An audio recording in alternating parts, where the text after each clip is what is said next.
로마서 계속 공부하겠습니다. 로마서를 빨리 끝내고 다음 가려고 하는데 몇 가지 이제 그 이슈가 되는 그런 교리들이 있어서 조금 더 공부가 저희들 해보겠습니다. 오늘은 14장인데요. 그 전에 몇 가지 한 주간에 있었던 이슈들을 제가 한번 봤습니다.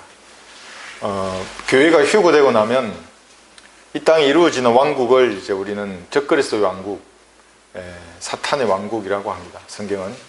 그런데 이제 세상 사람들은 인류가 그렇게 갈망해 오던 그런 이제 세상이라고 모두가 반길 것입니다. 얼마 남지 않았죠. 이제 그 왕국이 다가오는 것을 저희가 보고 있는데 여러 가지 징후들을 보고 있습니다. 그래서 다니엘이나 계시록에서는 그 왕국을 무서운 짐승이라고 이렇게 비유해서 말하고 있습니다. 무서운 짐승. 그 무서운 짐승이 다스리는 그 왕국은 정치 형태는 이제 예전에 과거에 소련이 했던 그런 그 사회주의 독재. 오늘 잠깐 이제 사회주의에 대해서 말씀을 드릴 텐데 그런 이제 강력한 독재 사회입니다. 민주주의이긴 한데 독재입니다. 이제 언어는 이제 여러분 아시다시피 사자의 짐승이 비유되는 영국이 사용했던 영어를 쓸 것이고 그 왕국은 이제 그 표본같이 여러 인종이 혼합되어 있는 그러한 민족이 될 것입니다. 정말 다가온 것 같습니다. 뉴스를 보면 정말 어떻게 이런 예언들이 그대로 이루어지는 것 같은 여러 가지 징후들을 보게 됩니다. 저는 이러한 이제 예언의 말씀을 과거에 이제 접하고 나서 어떻게 자유민주주의 체제가 붕괴하고 이렇게 나날이 발전하고 진보하는데 어떻게 사회주의 독재로 돌아갈 것인가 이해가 되지 않았습니다. 처음에 다니엘서나 계시록을 공부하고. 그런데 미국의 이 부정선거를 제가 보면서 공산주의자들이 있는 겁니다. 버젓이 의회 안에도 있고 그를 따르는 사람들이 아직도 남아있는 겁니다. 물론 그들은 이제 사회주의라고 말하죠. 자기들은 그 독재를 신봉하는 그 미국의 민주당의 의원들 중에는 버젓이 자기가 가장 존경하는 인물이 스탈린이라고 얘기하는 사람이 있고 실제 그걸 걸어 놓습니다. 자기 트위터나 이런 것에. 제가 깜짝 놀랐습니다. 그걸 보고. 그래서 어떻게 하면 그러면 이 정권을 잡는가 이런 사회주의자들이 부정선거 뉴스를 읽은 그 주류 언론들은 믿을 수가 없습니다. 이미 언론들은 다 장악이 되어 있기 때문에 유튜브에서 실시간 해외 뉴스들을 보면 그 투표를 하고 나면 그 표를 세는 그 시스템이 있습니다. 그런 이제 도미니언 무슨 보팅 시스템에서 이런 것들을 가지고 표를 조작하는 겁니다. 그러니까 아무리 투표를 트럼프 쪽에 많이 해도 결과적으로 숫자로 집계 될 때는 전부 바이든으로 넘어가는 그런 것을 이제 보게 되는데 우리나라도 마찬가지입니다. 미국, 우리나라, 지금 아프리카 그쪽, 베네수엘라 이런 여러 국가들에서 이 그 표를 세는 이 시스템에 사용된 흔적이 지금 보여서 수사를 하고 있는데 그래서 보는 것입니다. 어떻게 그럼 이 독재를 추구하는 사람들이 세계 정권을 다 잡을 수 있는가? 부정선거를 통해서 그럴 수 있다는 것을 제가 보고 있습니다. 트럼프 용기가 참 대단하죠. 혼자서 막강한 권력과 또 이 주류 언론들과 대항해서 지금 싸우고 있습니다. 뭐 다른 것은 모르겠는데 저는 그 사람 용기를 봅니다. 정말 대단한 용기를 가진 사람 같습니다. 본받을 만한 것입니다. 뭐 아마 조금 더 지나면 1, 2주 정도 더 지나면 정말 그들이 지금까지 어떻게 선거를 조작해 왔는지 볼 수가 있습니다. 2016년부터 그 이전부터 부시 대통령 때부터 우리나라도 마찬가지입니다. 우리나라에 그러니까 지금 도미니언 그 보팅 시스템을 관리하는 그 사이틀이라고 하는 그 업체하고 이번에 우리 선관위에서 한 틀, 같은 틀자 돌림입니다. 비슷합니다. 회사가 어떻게 지금까지 그들이 부정선거를 통해서 권력을 장악을 했는지를 아마 몇 주 후, 뭐 빠르면 늦어도 12일 중에 아마 모든 윤곽이 드러날 것으로 보입니다. 그래서 우리는 성경의 예언이 정말 문 앞에 다가왔다고 하는 것을 이런 미국의 선거를 통해서도 알 수가 있습니다. 그 다음에 코로나 바이러스에 대해서 몇 말씀 좀 드리겠습니다.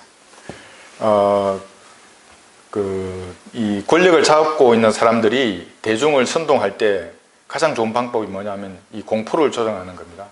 만약 공포가 형성이 되면 사람들은 이성적인 그런 통제라든지 그런 어떤 주장이나 그런 것들을 받아들입니다. 왜냐하면 두렵기 때문에. 과거부터 그랬습니다.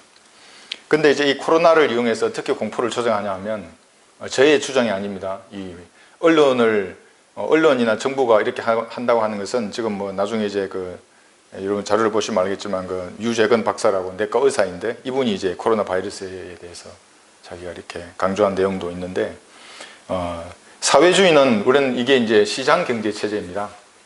그리고 공산주의는 정치 시스템이고 사회주의는 경제 시스템이고 이렇게 이제 얘기를 하는데 뭐 쉽게 말하면 사회주의는 그냥 자살로 이렇게 비유합니다. 그 다음에 공산주의는 살인으로 비유하고 어차피 사회주의자들은 한 번도 공산주의 사회를 이루어내지 못하고 소련이 망한 것도 그런 이유입니다. 그런 체제로서는 사실은 살 수가 없습니다. 그런데 이제 중국이 계속 이렇게 강조되는 이유가 중국은 이 정치에서는 공산 일당 독재를 추구합니다. 그런데 이제 경제에서는 사회주의를 추구합니다. 국가 통제의 시장 경제 체제를 유지하려고 하는 겁니다. 중국은. 근데 그런 체제를 이제 우리나라에도 지금 강요를 하고 있고 미국에도 마찬가지로 부정선거를 통해서 만약에 이제 바이든이 당선되면 그런 국가 체제가 되는 겁니다. 성경에서 말씀하신 그 무서운 왕국의 정치 체계가. 근데 이렇게 되는데 그래서 중국 이렇게 되면 어떻게 되냐면 국민들에게 이 국가 통제하에 경제적인 면은 부흥을 시켜줘서 배부르게 해줄 테니까 대신에 의견을 묵살하는 겁니다. 자유로운 어떤 투표, 자유로운 의견을 제시하는 것은 모두 묵살되고 공산당에서 선정하는 그러한 하나의 생각으로 사실 국가가 나가야 하는 것입니다. 그런 것인데 이들이 이제 국민들을 통제하는 수단 중에 하나가 이 공포라고 하는 것입니다. 특히 코로나 바이러스를 통해서 그렇게 하는데 치료제가 나왔는가 나오지 않았는가 말이 많습니다. 지금 뭐 이런 보셔서 알겠지만 트럼프 대통령은 내년 4월까지 모든 미국민들에게 백신을 제공하겠다고도 얘기를 하고 그런데 이제 몇몇 의사들이 치료제가 이미 나왔다고 얘기하는데 그 중에 하나가 뭐냐면 렘데시비르라고 하는 그 치료제입니다. 그런데 이제 FDA에서 승인을 했는데 너무 돈이 많이 듭니다. 이것은 2주간 투약하는데 1,200만 원이 든다고 합니다. 서민들은 사실은 사용할 수 없는 약이죠. 비싼 약이고. FDA는 미국에서는 이것만 지금 승인해서 쓰고 있습니다. 치료약을. 그 다음에 홍콩 대학에서는 RBC라고 하는 위장약도 지금 폐에 들어있는 바이러스를 90%나 감소시킨다고 하는 그 치료제가 지금 나와 있고 제일 중요한 것은 하이드록시클로로킨이라고 하는 치료제도 나와 있습니다. 근데 이것은 이제 FDA에서 승인을 했다가 WHO가 공격을 한 겁니다. 그건 치료제가 아니라고. 미국의 모든 주류 언론들, 한국의 주류 언론들도 전부 다 이 하이드록시클로로킨이라고 하는 말라리아 예방약입니다. 류마티스 관절염 치료제이고 이게 이제 사용이 되는데 못하도록 지금 방해하고 있는 겁니다. 왜냐하면 치료제가 나오면 공포를 조정할 수 없기 때문에 나와 있는데도. 근데 우리나라는 올해 2월 23일 날 임상 실험을 했습니다. 올해 그리고 결과가 4월자 뉴스에 나왔는데 185명의 양성 환자가 이 하이드로시클로로킨을 400mg을 2주간 투약을 한 겁니다. 전원이 음성이 되었습니다. 그러니까 완치가 된 거죠. 그 중에는 절반 정도는 치매 환자도 들어있었습니다. 절반이. 그러니까 고령의 사람들이죠. 모두 완치가 된 겁니다. 근데 이런 것은 작게 비중을 다룹니다. 크게 이렇게 다루지 않습니다. 이미 치료제가 나와 있는데도. 가격도 쌉니다. 거의 100분의 1 정도입니다. 그런데도 이제 이것은 언론에서 묻어버리는 것이죠. 정권 차원에서도. 미국에서는 올해 초에도 이 하이드로시클로로킨이 치료제라고 의사들이 20명이 모여서 워싱턴 DC에서 대법원 앞에서 얘기를 한 겁니다. 치료제가 나왔다고 우리가 치료해보니까 100% 치료가 되더라고. 값도 너무나 싼데. 이게 2천만 뷰가 됐습니다. 페이스북, 유튜브 이런 데서. 근데 전부 다 차단해버렸습니다. 동영상 자체를 삭제해버린 겁니다. 그러니까 이런 언론을 주도하는 세력들이 있는 겁니다. 치료제를 나왔다고 알리지 못하도록 하는 겁니다. 왜냐하면 공포가 먹히들지 않기 때문에. 이 유재근 박사 아까 제가 말씀드린 이분은 코로나 바이러스를 자기가 다 조사를 해보니까 99대 1%로 말합니다. 99% 확진자 중에 있습니다. 확진이 된 사람 99%는 감기하고 똑같은 증상이 있거나 증상이 없거나 그런 사람들입니다. 그러니까 내가 증상이 있습니다. 했는데 양성입니다. 확진이 되었습니다. 그런데 아무런 증상이 없이 가는 사람이 대부분이고 간혹 이제 두통이나 고열, 발열, 기침 이런 증상이 나오는 사람이 있는 겁니다. 그런데 99% 그냥 낫습니다. 시간이 지나면. 그러니까 이게 2 내지 3주 격리를 하는데, 격리하면 치료할 필요가 없습니다. 격리만 해도 그냥 해열제 먹고 기침을 완화시키는 약을 먹고 그냥 낫는 겁니다. 99%가. 근데 1%는 이제 치료가 필요합니다. 집중 관리가 필요합니다. 이 사람들이. 이 중에서 0.4%가 이제 사망으로 이어지고 나머지 0.6%는 다시 완치가 됩니다. 이 0.4%입니다. 근데 독감의 치사율이 5%입니다. 독감보다도 훨씬 작은 겁니다. 이 코로나 바이러스가. 사실. 그리고 이 사망하신 분의 21% 이상이 뭐냐면 80대입니다. 80대 이상. 그럼 60대 이상은 1.7%밖에 안 됩니다. 사망한 환자 중에 60대 이상이. 나머지는 더 50대 이하는 너무나 뭐 0.몇 %이기 때문에 말할 필요가 없고. 그러니까 사실은 두려워하지 않아도 될 바이러스인데 언론과 정부가 이것을 조장한다고 이 박사님이 얘기하는 겁니다. 99대 1 중에 언론 이것만 보도하는 겁니다. 1%만. 집중적으로. 왜냐면 무서운 게 확진이 되면 앰뷸런스가 오지 않습니까? 그럼 방호복을 입은 사람들이 와가지고 무조건 일단 사람을 잡아서 격리를 시킵니다. 2주나 3주를 격리시키면 그 독방과 같은 곳인데 얼마나 불안하겠습니까? 사람들이. 그렇게 하는 겁니다. 그래서 이 유재근 박사님의 의견은 이렇게 강제 입원시켜서 이런 낙인의 어떤 효과를 사람들에게 줘가지고 두려움을 조장하면 안 된다.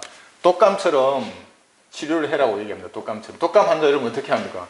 확진이 되어도 격리하지 않지 않습니까? 독감이 걸리면 내가 중증인 환자만 치료를 하는 겁니다.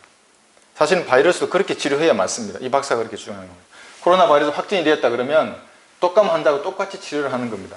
집에서 격리를 하다가 이제 증상이 많아지면 이제 이런 발열이 있는 것들이 생겨서 사람이 관리하기 어려우면 집중 치료를 하면 훨씬 더 좋은데도 정부에서는 그렇게 하지 않습니다. 모든 국민은 마스크부터 씌우고 확진되면 무조건 격리부터 하는 겁니다. 이게 잘못된 사실은 방법인데 왜 이렇게 하느냐? 제 말이 아니라 이 박사님은 언론과 정부에서 공포를 조장한다 사회에 이렇게 얘기하고 있습니다. 그러니까 우리는 이런 것에 현혹될 필요가 없습니다. 이 바이러스에 우리가 할 수 있는 것은 비타민C도 있고 하나님 주신 이 천연 물질 중에서 다 구할 수 있는 겁니다. 에키네시아 제가 말씀드렸죠.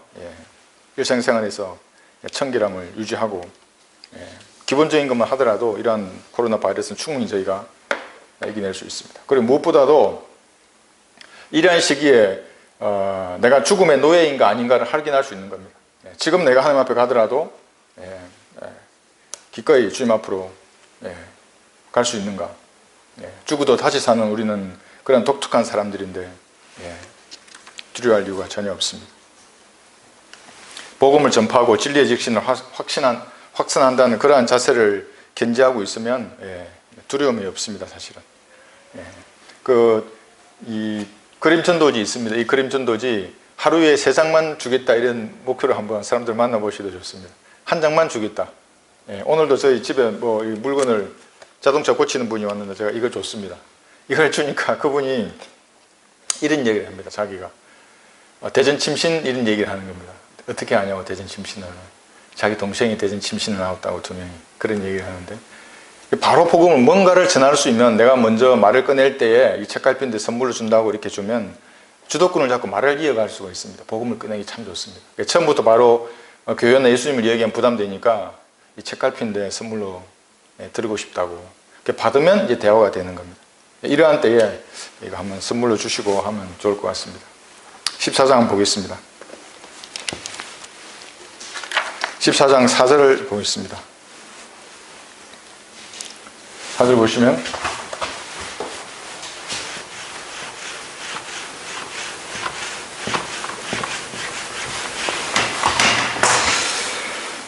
남의 종을 판단하는 너는 누구냐? 그가 서거나 넘어지는 것이 자기 주인에게 있느니라. 실로 그가 서게 되리라. 이는 하나님께서 그를 서게 하실 수 있기 때문이라.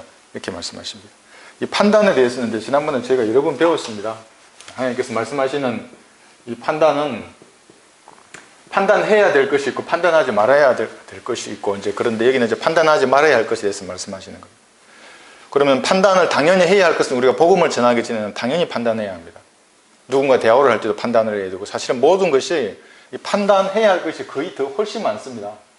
왜냐하면 이 세상은 마귀가 장악하고 있고 수많은 마귀의 종들을 장악하고 있는데 그들하고 무엇인가는 같이 해야 되는 겁니다. 직장에서도 같이 생활해야 되고 다른 사업을 할 때도 같이 할 수도 있고, 그러면 판단해야 됩니다. 이 사람의 동기와 의도와 목적이 무엇인지 즉각 판단해야 하는 거예요. 그런데 지금 우리는 판단하지 말아야 할 것, 판단해야 할 것의 가장 우선은 뭐냐 하면 이 사람이 구원 받았는가 받지 않았는가. 이거 판단하지 못하면 아무리 내가 성경을 많이 알아도 복음을 전할 수 없는 겁니다. 자기 가족 중에 어제 어떤 분으로부터 전화를 받았는데, 자기 이제 이제 친오빠가 이제 가톨릭이신데, 그분의 얘기를 하는 겁니다. 저하고 통화를 10분만 좀 한 번만 했으면 좋겠다. 기도를 받으면 마음이 좀 편하지 않겠는가. 인생도 힘든데 이제 그렇게. 처음에 오빠가 싫다고 하다가, 그래 한번 뭐 기도 한번 받는 게 뭐가 어렵겠느냐, 그러니까 한번 연결해봐 해서 이제 제가 전화를 한 겁니다. 그 동생분이 판단을 한 거죠. 오빠가 구원받지 못했구나, 어떻게 하면 구령을 할까. 그래서 저하고 연결된 거죠, 이렇게 전화로. 그래서 제가 말씀을 드렸습니다. 제가 잠깐 제 소개를 드리고, 죄의 문제부터 내가 10분만 말씀을 드리겠다. 죄의 문제부터, 죄의 문제 해결되지 않으면 지옥에 가는 겁니다. 가톨릭 성당에 다닌다고 죄를 안 짓고 교회 다닌다고 죄를 안 짓고 그러겠습니까 하면서 죄의 문제가 있으면 피로 다 용서되었다. 다 이제 말씀을 드렸는데 잘 이해가 안 가시는 듯한 것을 제가 판단을 한 겁니다. 아직 잘 그러셨구나. 그래서 무슨 예화를 들었냐면, 감옥에 사형수가 이제 갇혀 있는데, 이제 사형 집행하러 가려고 이제 문을 열려고 나가려고 하는데, 즉 교수형을 당해야 하는데, 간수가 와서 하는 말이, 누군가 대신 죽었다고, 당신 안 죽어도 된다고, 살았다고, 그분이 예수님이라고. 그러니 그분이 이해를 하는 겁니다. 지금 전했던 그 복음의 내용은. 그런 것입니다. 판단을 해야 하는데, 모든 것은 대부분은 판단을 해야 되는데 지금 판단하지 말아야 할까. 남의 종을 판단하지 말라, 이렇게 말합니다. 우리 모두가 종입니다. 주의 종이라고 목사를 판단하지 말라, 이런 얘기 아닙니다. 모두가 주의 종입니다. 그리스도인은, 구원받고 바른 말씀을 가지고 있는 모든 사람은 하나님의 종입니다. 그러니까 판단할 때는 잘 이제 생각해서 해야 합니다. 왜냐하면 주인이 서기도 하고 넘어지기도 하기 때문에. 그런데 잘 봐야죠. 그 종이라고 하는 사람들이 돈을 밝히거나 세상의 권력을 밝히거나 거짓 교리를 퍼뜨리거나 그러면 바로 걸려야죠. 여기에 바로 판단해야죠. 저 이상한 사람이네. 같이 하면 안 되죠, 그런 분들하고는. 그런데 이제 말이 좀 어눌하다, 이런 게 있습니다. 전달력이 좀 부족하다, 그럴 수 있겠죠. 좀 마르고 아니면 너무 살찌고 그런 것들. 그러니까 모세나 바울도 사람들로부터 탁월한 언변이라고는 얘기되지 못했죠. 어눌했지만 하나님 쓰셨습니다, 그 도구로. 물론 이제 바울은 어눌하다는 말의 의미가 이제 말을 너무 직설적으로 한다, 본론부터 얘기한다, 이제 그런 의미도 있지만, 사실 저도 그렇습니다. 시간이 없기 때문에 항상 핵심부터 먼저 들어서 얘기하죠. 사소한 것들은 나중에 시간이 남으면 하고 핵심부터 얘기하는 겁니다. 그래서 남의 종을 판단할 때는 주의해야 하는데, 주인에게 서거나 넘어지게 하는 것이 있기 때문에 그렇습니다. 저도 남을 판단할 때는 이런 겁니다. 진리를 어떤 목사들이 왜곡하거나 훼손하지 않는다면 이거 외에는 잘 웬만하면 판단하지 않으려고 합니다. 내 복음 전파하는 것하고, 복음을 전파하는 것하고 진리의 지식을 널리 전파하는 게 제 사명인데, 이런 것에만 걸리지 않으면 다른 것은 다 양보합니다. 판단하지 않습니다. 왜냐하면 하나님하고 그분하고 무슨 일이 있었는지 제가 모르기 때문에, 어떤 일이 있었는지 제가 어떻게 알겠습니까? 하나님께서 하라고 한 일을 내가 나서서 하지 말라고 할 수 없는 일이지 않습니까? 그런 것은 판단하지 않는데, 다만 진리를 왜곡하거나 훼손하는 분들, 그러니까 하나님의 경륜이 명확한데 성경에서 말하는 것이 다르게 가르치거나, 그러니까 예를 들면 행위구원으로 사람들 지옥에 보내는 목사를 만났거나, 그런 감리교 목사나 장로교 목사나 침례교 목사나 만나면 양보하지 않죠. 그럴 때는 이 말씀이 이렇게 말하는데, 마찬가지입니다. 복음 전파를 방해하거나, 이것이 전파해야 됩니다. 복음이라는 것은 그 다음 일은 하나님께 맡기는 거죠. 만약에 방해하면 이거는 이제 좀 다른 문제가 됩니다. 판단을 하는 겁니다. 르크마 목사님 이 점에 관해서 너무나 강력하게 말씀하십니다. 이게 378쪽에는 나중에 시간 되시면 이게 전문 한번 읽어보십시오. 혼을 멸망하게 해달라고 르크마 목사님 기도합니다. 어떤 경우냐면, 르크마 목사님의 판단의 그것은 뭐냐면 성경을 훼손하는 사람들입니다. 성경을 공격하고, 이 성경이란 모국어 성경을 말합니다. 그러니까 영어 킹제임스 영어 성경은 영어를 모국어로 쓰는 사람들에게 하나님의 말씀입니다.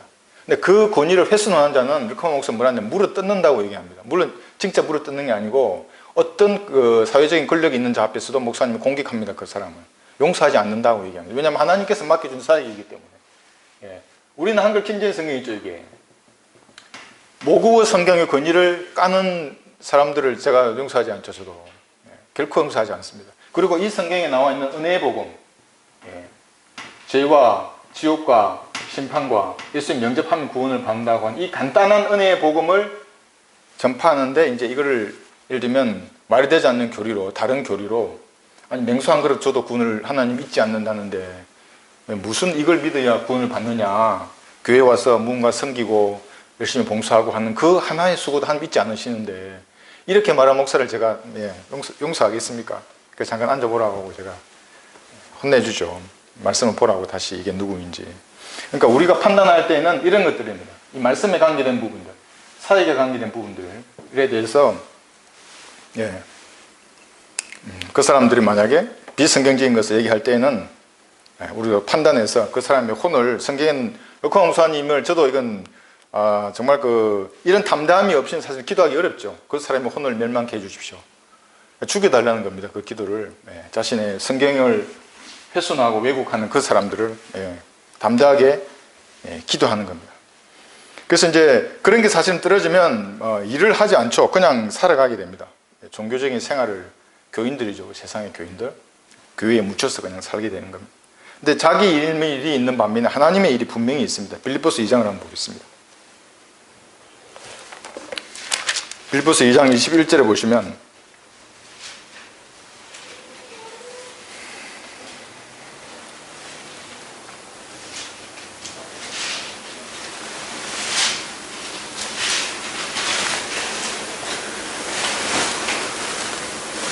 모두 자기 자신의 일만을 구하고 그리스도 예수의 일은 구하지 아니하느니라. 그리스도 예수의 일이 있습니다. 그러니까 구원받지 않는 사람들에게 하나님의 일이라는 것은 예수님을 믿는 것이죠. 예수님을 믿는 것입니다. 하나님의 일이 뭐냐고 물었던 그 사람들에게 예수님은 하나님의 일은 네가 하나님을 믿는 것이다. 그래, 믿었습니다. 그 다음에는 뭐 해야 됩니까? 바로 이겁니다. 그리스도 예수의 일이 무엇인지 하나님께 여쭤보면 분명히 말씀해 주십니다. 각 개인에게 분명히 말씀하십니다. 사실은 그 일을 해야 하는 것입니다. 그래서 하나님께서는 왜 그리스도인들을 보호해야 하는가? 이거 한번 생각해 봐야 합니다. 왜 칼이나 기근이나 전염병으로부터 왜 나는 보호되어야 합니까? 왜 하나님이 여러분을 보호해 줘야 되죠? 저는 왜 보호해 줘야 됩니까? 하나님께서? 스스로 한번 답변해 보시면 됩니다. 왜 하나님 나를 보호해 주셔야 되지? 물론 우리는 예수님의 피로 구원받은 자녀이기 때문에 자녀로 다루십니다. 구원받지 않는 사람들은 완전히 다르게 다루시죠. 그런데 여러분, 영원한 생명을 또한 가지고 있기 때문에 하나님이 원하시면 언제든지 데려가십니다. 왜냐하면 영원한 생명이 가지고 있기 때문에. 그럼에도 불구하고 이 세상에서 살아가는데 여러 가지 그러한 재앙들로부터 왜 우리는 보호를 받아야 하는가? 한번 생각해 보셨습니까? 각자 주인으로부터 사명이 있기 때문에 그렇습니다. 무엇인가는 가지고 있습니다. 저는 잘 모르지만은. 왜냐하면 이 사명이라는 것은 개인적으로 하나님께서 확신을 주십니다. 그것이 무엇이든지. 그러니까 이것은 사람들이 고소하고 비난하고 조롱하더라도 반드시 이루어내야 하는 하나님의 일입니다.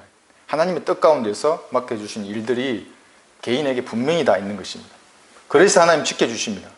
근데 그 일이 없으면 하늘나라가 편하죠. 그런 분에게는. 그래서 하나님 먼저 데려가 줄 수도 있는 것입니다.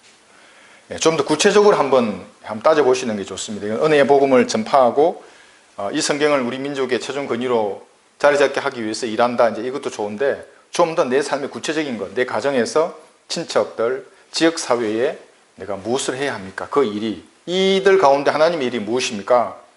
주님께 여쭤보고 그 이제 임무를 받는 겁니다. 그런 분은 하나님께서 보호해 주십니다. 반드시. 왜냐하면 그 하나님의 일이기 때문에 그것이. 그 사명을 다할 때까지 건강한 육신을 달라고 하나님 앞에 간구하는 것입니다. 제가 받은 사명 중에서 이제 그림 전도지가 있습니다.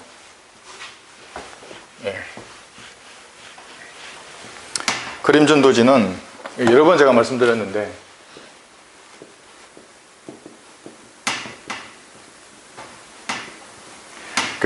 여러분에게 3분의 시간이 주어졌습니다. 어떤 사람은 설득해야 됩니다. 뭘로 설명하는 게, 이 설득하는 게 제일 좋겠습니까? 3분의 시간을 주고 옆에 사람 설득하라고 하면. 그래서 글과 그림입니다, 이게. 그런 시간이 걸립니다. 이제 조용히 집에서 앉아서 읽을 때는 좋습니다. 이 사람이 이 말하는 게 이것이구나 이해하게 할 수 있지만 옆에 앉아서 3분 내지 바쁠 때는 1분입니다. 어떤 분 구령 강연 들어보면 짜장면 배달시키러 왔는데 집에 그 배달 그 쟁반을 놓고 선생님 잠깐만 제가 드릴 말씀이 있습니다. 이거 한번 보십시오 하고 드린 겁니다. 이거를. 그 1번은 탁 봅니다. 인생이 뭐겠습니까? 한번 죽는 것은 정해져 있는데 인생은 안개와 같은 것입니다. 제 문제가 해결되지 않으면 2번 보시면 종교나 과학이나 철학은 제 문제 해결할 수 없지 않습니까? 제 문제 해결되지 않으면 지옥이 하는 것입니다. 여기 불타십니다. 한번 보십시오. 지금 이 말한 게 불과 10초 정도인데 사람이 발걸음 짜장면 통을 들고 못 가는 겁니다. 죄 문제 해결되었습니다. 예수님께서 하나님이신데 이 피로 용서된 겁니다. 부활하신 예수님 믿으시면 구원받습니다. 어떻게? 지금 기도하시면 됩니다. 제가 할 테니까 따라서 하십시오. 이거 1분도 안 돼서 복음을 전하는 겁니다. 그리고 이게 그림이 있기 때문에 그대로 박힙니다. 그 사람 마음속에. 그래서 그림 전도지의 효용에 대해서 제가 자꾸 말씀을 드리는 겁니다. 하루에 한 장씩만 주변에 전달해 주셔도 됩니다. 그래서 이 전도지는 저는 근방에 먼저 뿌립니다. 근방. 이 근방이라 하면 우리 이웃도 되지만 일본, 북한, 러시아, 중국 가는 겁니다. 지금 나가고 있습니다. 지금 일본으로도 다시 지금 하고 있고 주님께서 열어주시는 대로 할 것입니다. 그래서 이 그림 전도지의 효용을 다시 한번 생각해 보시고 사용을 좀 많이들 하셨으면 좋겠습니다. 로마서 다시 14장 12절을 보시면 그래서 우리가 판단에 대해서는 이제 이렇게 한번 복습을 했고요. 12절에 보시면 그리스도의 심판석에 관한 말씀이 나옵니다. 로마서 14장 12절 보시면 그러므로 우리 각 사람이 하나님께, 여기 하나님은 예수님이십니다. 자신에 관해 설명하리라. 그래서 하나님의 심판석으로 이렇게 바꾼 개혁 성경은 그래서 이 하나님의 책이 아니라는 겁니다. 그리스도의 심판석입니다. 그분이 하나님이시고 그분이 예수님이고. 그리스도 심판석에서 우리는 모두 각자 삶에 대해서 예수님 앞에 브리핑해야 됩니다. 여러분 브리핑 해보셨죠? 우리 조성영제님도 조직에 있으면 브리핑해야 될 때가 많이 있는데 저도 그 조직 생활을 할 때는 브리핑 하면 많이 떨립니다. 왜냐하면 뻔히 다 보고 있습니다. 다 압니다. 사실은 내가 혼자 안다는 내용 같지만 사실은 이 브리핑을 받는 최고 그 지휘관은 알고 있습니다. 다 무슨 내용을 전부 다 이미 다 보고를 들었기 때문에. 하나님도 마찬가지죠. 우리가 우리 삶에 대해서 브리핑할 때는 다 알고 계신 그분 앞에 설명 드려야 됩니다. 인생을 왜 그렇게 살았는가, 왜 그때 그렇게 했는가, 그때 동기와 목적에 대해서 예수님 앞에 직접 설명을 해야 되는 것입니다. 자신에 관해 설명하리라. 가장으로서 올바르게 가르치고 감독을 했는가, 집안에서 책임 회피해버리면 안 됩니다. 가장들은 어머니로서의 역할도 있습니다. 그런 것들에 대해서 하나하나 우리 삶에 대해서 하나님 앞에 직접 브리핑을 해야 합니다. 다음 14절 한번 보겠습니다. 14절 보시면 내가 주 예수 안에서 알고 또 확신하는 것은 아무것도 그 자체가 다시 하겠습니다. 12절 했죠? 13절을 보시면 그런즉 우리가 더 이상 서로를 판단하지 말고 도리어 형제들 앞에 거치는 것이나 방해물을 놓지 아니하였는지 판단해야 하리라. 여기 이제 그 판단에 대해서 또 나옵니다. 판단해야 하는 것. 거치는 것이나 방해물을 놓지 아니하였는지 판단해야 하는 겁니다. 지금 이것은 우리가 형제들 사이에 말하는 겁니다. 이 판단은 형제들 사이에. 세상 죄인들과의 판단은 다 판단을 해야 될 일이고 형제들 앞에서는 지체들에게는 거치는 것이나 방해물을 놓지 아니하였는지 스스로 판단해 보는 겁니다. 이 판단. 근데 판단은 여러 가지죠. 세상 죄인들에게도 판단을 해야 되고 그들과의 관계에 있어서요. 그리고 여기 보면 지체들 사이에서 판단해 봐야 합니다. 거치는 것이나 방해물을 놓아두지 아니하였는가.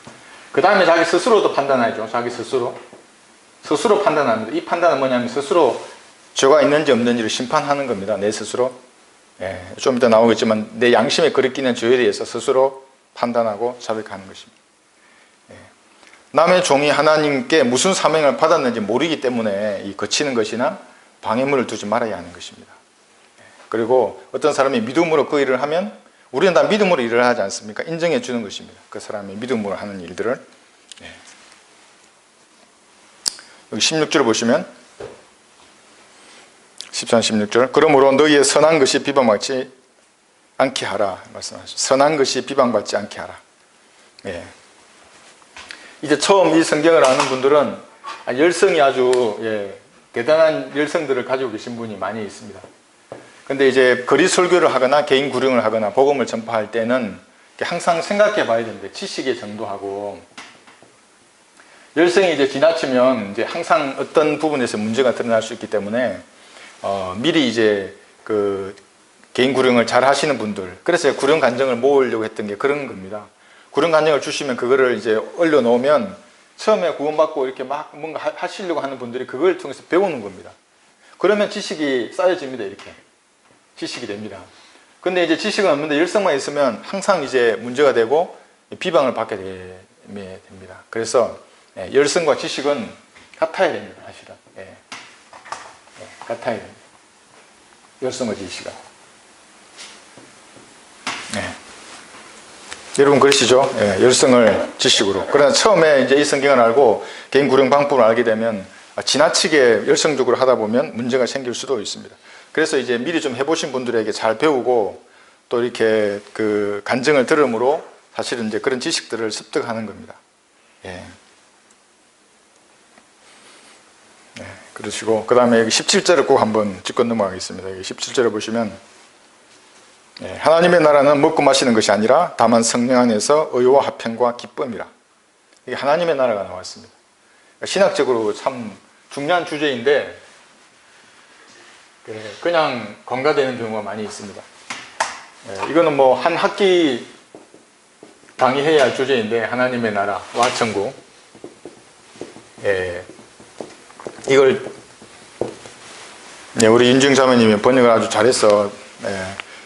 저도 그 책을 처음 받았을 때는, 출판하기 전에 그 말씀드렸었죠. 제가 A4지로 받았을 때는 읽어보고 무슨 말인지 이해를 못했습니다. 정말로. 그러니까 한 20년 전이죠. 20년도 더 됐구나. 무슨 말인지 전혀 이해를 못했습니다. 그만큼 어려웠습니다. 이 주제 자체가. 이 도대체 무슨 말이지? 그러다가 어느 순간에 이제 저도 진리의 지식을 쌓고 하다 보니까, 제가 이걸 저도 한 5번에서 한 7번 정도 읽은 것 같은데요. 그걸 이제 깨닫게 되고, 이런 숨어 있는 진리가 있구나. 이게 이제 풀어지면 다 풀립니다. 성경. 제가 보기에 그 어려운 질긴 고기들이. 그래서 오늘은 그냥 넘어만 가겠습니다.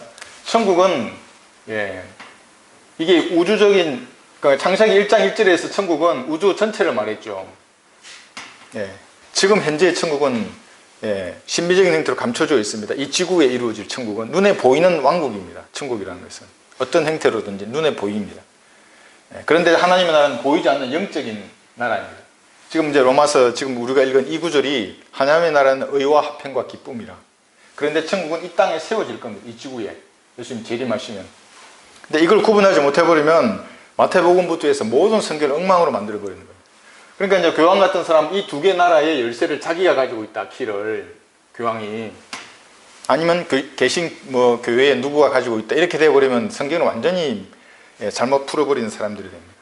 그러니까 성경은 분명하게 하나님의 나라는 먹고 마시는 것이 아니라 성령 안에서 밖에 아니라 오직 성령 안에 있습니다. 의와 화평과 기쁨이야. 이렇게 되는 겁니다. 조금 더 보겠습니다. 18절 한번 보시면, 이러한 것들로 그리스도를 섬기는 자는, 여기 이러한 것들이란 말이 의와 화평과 기쁨을 말합니다. 이 세 가지로 그리스도를 섬기는 자는 하나님께 기쁨이요 사람들에게는 인정을 받느니라. 여기 이제 의와 화평과 기쁨을 말합니다. 의와, 이 의는 우리가 예수님으로 받은, 믿음으로 받은 그 완전한 의를 포함하고 추가해서 이 땅을 살아가는 동안 의로운 행실들을 말합니다. 주님께서 기뻐하실 그러한 의와 화평과 기쁨으로. 근데 화평과 기쁨으로 주님을 섬기려고 하지만 사실은 우리 주변의 환경은 그렇지 않습니다. 전부 사실은 다 대적합니다. 이 땅에서는. 이 화평과 기쁨을 유지하고 싶은데 환경이나 사람들은 그렇지 않습니다. 그리스도인들을 가만히 내버려 두지 않습니다. 관정을 유지하기가 쉽지 않습니다. 사실은. 그 성경대로 살려고 하는 그리스도인이면 일수록 그렇습니다. 그래서 그리스도인의 삶이 사실은 분투하는 삶인 것입니다. 기도로. 왜냐하면 의는 받았는데 이는 사라지지 않습니다. 이 의는. 근데 화평과 기쁨으로 주님을 섬겨야 되는데 내 가정이나 내 이웃이나 내 주변이나 이런 여러 가지 문제들이 사실은 이 간정을 유지하지 못하게끔 계속해서 공격하는 것입니다. 이렇게 목사는 이런 예화를 드셨습니다. 어느 자매님의 기도 소리를 들었답니다. 자매님 막 기도를 하십니다. 교회에서. 2살 난 자기 아들이 죽은 겁니다. 그 아들을 지금 묘지에 묶어와서 그 교회에서 기도를 하는 겁니다. 뭐라고 기도하냐면, 주님, 이런 엄청난 슬픔에도 그리스도인의 간증을 잃지 않게 해주십시오. 짧은 기간이나마 아이를 키울 수 있도록 은혜를 주셔서 감사합니다. 그렇게 기도를 하고 있더랍니다. 그 자매가. 지금 아들을 무덤에 묶고 왔는데, 세상 사람들은 이런 정서를 이해하지 못하죠. 교육받은 사람일수록. 우리를 광신자 취급하겠죠. 우리는 그 아이가 어디 있는지 알기 때문에 아이의 엄마도 그렇게 기도하는 것이고, 목사님도 그렇게 그것을 의미 있게 보시는 것입니다. 어떤 외부의 환경이 화평이나 기쁨을 빼앗지 못하도록 그리스도인들은 지켜내야 하는 것입니다. 그 간정을 잃지 않도록. 예를 들면 화평을 잃어버리고 기쁨을 잃어버리면 믿지 않는 사람들이 말할 겁니다. 아, 저 사람 나하고 똑같네? 나도 저 상황에서는 저렇게 하고 이러는데, 또 어떤 경우에는 저 사람 불교 믿는 중부다도 못하네? 그럴 수도 있습니다. 저도 예전에 남을 비방할 때 그런 말을 잘 썼습니다. 불교 중부다 못하냐? 이런 말을 했는데, 사실은 그런 말 하면 안 되죠. 우리의 삶도 그래서는 안 되는 것입니다.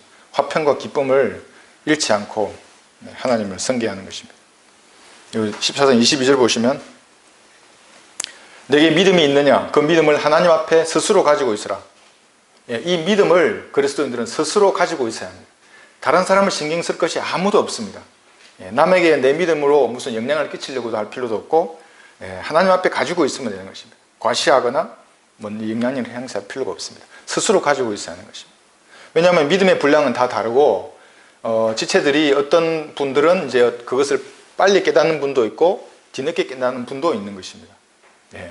자신의 믿음은 자신이 가지고 있어야 합니다. 마지막으로 이 구절만 보고 싶습니다. 22절 뒷부분 보면, 자신이 승인하는 일로 자신을 정죄하지 아니하는 자는 복이 있도다. 이 말이 무슨 말이겠습니까? 자신이 승인하는 일로 자신을 정죄하지 아니하는 자는 복이 있다는 말씀은, 이러면 다릅니다. 그 믿음의 분량은 다르다고 했었죠. 양심이 있습니다. 이걸 믿음이라고 하겠습니다. 믿음의 분량. 내 양심은 여기까지 하는 겁니다. 이렇게. 다 다릅니다. 어떤 분은 여기까지 할 수 있고 여기까지 할 수 있습니다. 내 양심은 여기까지 하는 겁니다. 근데 얘기해보면 어떤 분은 더 큰 믿음이 있습니다. 그래서 여기까지도 할 수 있고 더 많은 일을 할 수도 있습니다. 안 할 수도 있고. 그런데 이 양심을 내가 거부하고 더 나가는 겁니다. 일을 승인하는 겁니다. 이만큼을 더. 그러면 양심을 위배되는 일을 하는 겁니다. 사실은 믿음에 위배되는 일을 하는 겁니다. 내 믿음과 양심을 여기까지 일을 하는 것인데, 이것을 초과해서 내가 승인하는 겁니다. 그래, 더 일을 하자고. 내 양심에 위배됨에도 불구하고 그러지 말라는 겁니다. 지금 그러면 정죄되는 거니까 내 양심에 위배되는 일을 하지 말라. 여기서 끝내라. 그 얘기를 하는 것입니다. 왜냐하면 양심이 그리스도인들에게는 바로미터입니다. 이 양심을 보면 알 수 있습니다. 양심에 반하면 정죄하게 되는 겁니다. 디모데전서 1장 19절을 보겠습니다.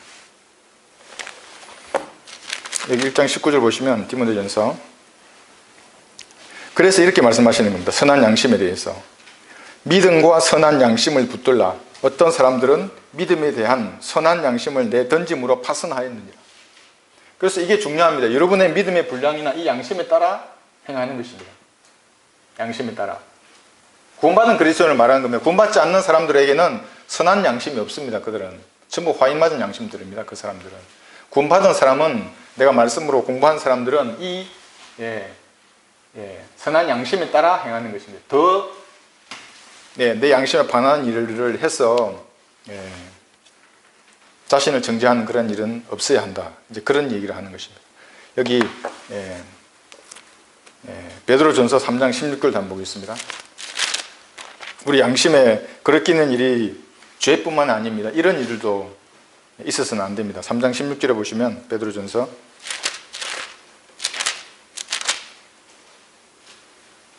선한 양심을 가지라. 이는 그들이 행악자들에게 하는 것처럼 너희를 비방하다가도 그리스도 안에 있는 너희의 선행을 거짓되이 비난하는 것을 부끄러워하게 하려 합니다. 그래서 이 양심을 중요한 겁니다. 양심을 지키는 것. 나중에 나오겠지만 고기 먹는 것도 마찬가지입니다. 내 양심에 거리끼면 고기를 먹지 말라는 겁니다. 또 다른 사람이 양심에 거리낄 것 같으면 나는 먹어도 되지만 먹지 말라는 겁니다. 그러니까 나의 양심도 보호하고 다른 사람의 양심도 보호하는 것에 대해서 이제 계속 말씀하시는 거예요. 그래서 우리가 이 양심에 따라, 선한 양심에 따라 그리스도인의 우리의 생활을 하는 것이 중요한 것입니다. 여기까지 있습니다.